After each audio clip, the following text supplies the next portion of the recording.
Hi everyone! In today's lesson we will be practicing binomial expansion questions, which is a topic in the IB Math, AA, SL, and HL. Now, of course, we'll see how to do this step by step using this general term formula that's given in the IB Math formula booklet. As you know, in binomial expansion, we expand, let's say, a plus b like this, power of n. So here, a will be the first one and b will be the second one. Here we have an example. 2x minus 3 power of 5. We need to find the x power of 3 in this expansion. Now, of course, you don't need here to expand this fully, then find the x power of 3 term. You can immediately jump to this x power of 3 term using this formula.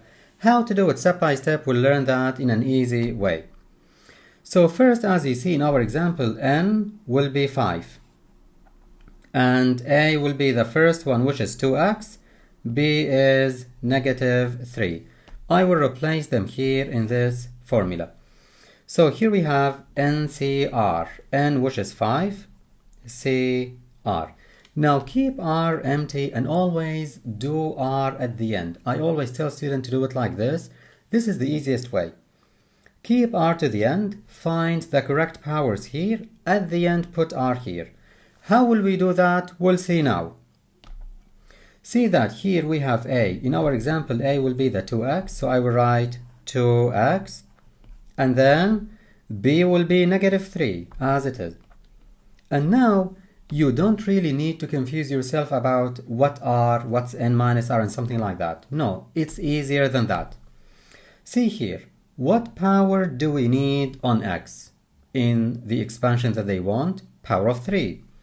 So that's why I will put here power of 3, because this is the only way to get x power of 3 in this expansion.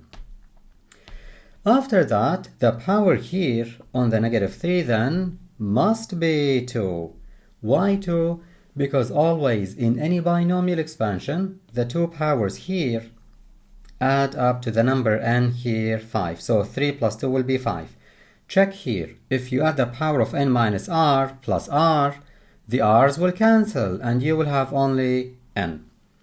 Now, since you put here r, then r will be also here. R is 2, so I'll put here also 2. So now, this is the easy expansion that we need. What's left for us to do, calculate 5c2 multiplied by 2 power of 3, and then multiply by negative 3 squared in the calculator. Now keep in mind, many students multiply 5c2 by 2 and they forget that the 3 also is a power on 2.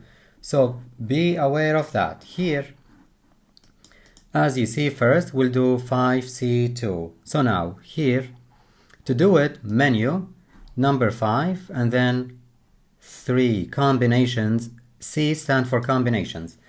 Since we have here, as you see, 5c2, I'll put now 5, comma, then 2, and then close bracket. So this is 5c2. Multiplied by, as you see, 2 power of 3, and then negative 3 squared.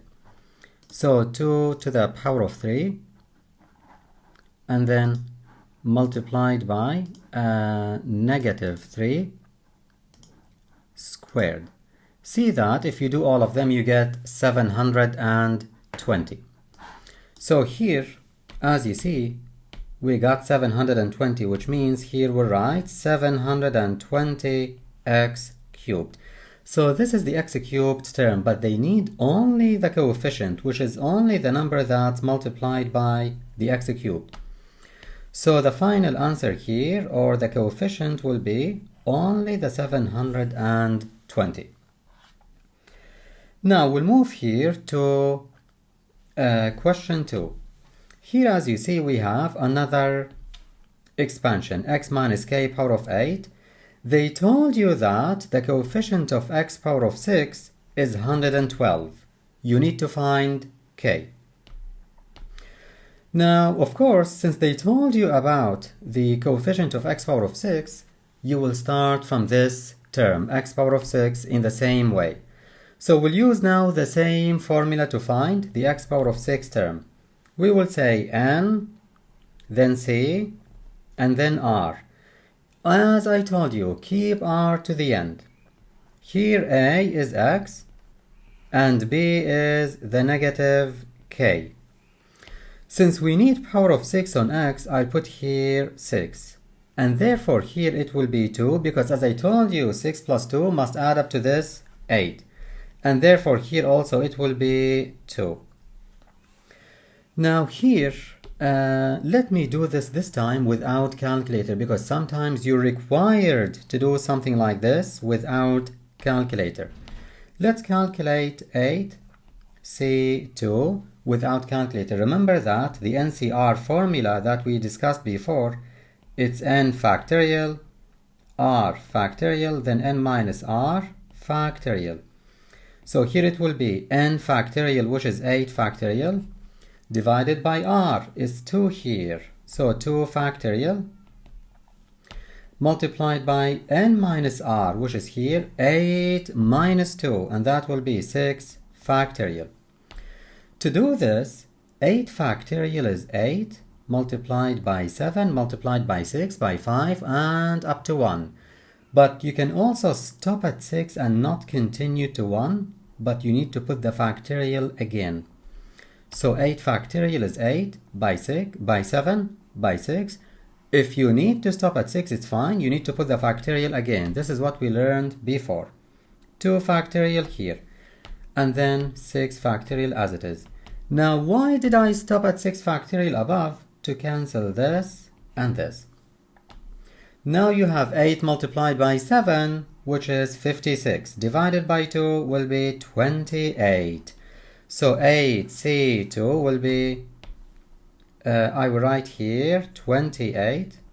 So here, don't forget that. You will get 56 divided by 2, 28. I replaced here 28. And then I will write here, look, negative k. See that negative k squared will be just positive k squared, because negative squared will be positive. And then at the end I will write x power of 6.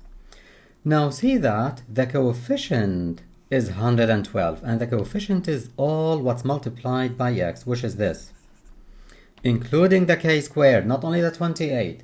So now we'll say the coefficient 28 k squared equals 112 as said, and then I will divide by 28.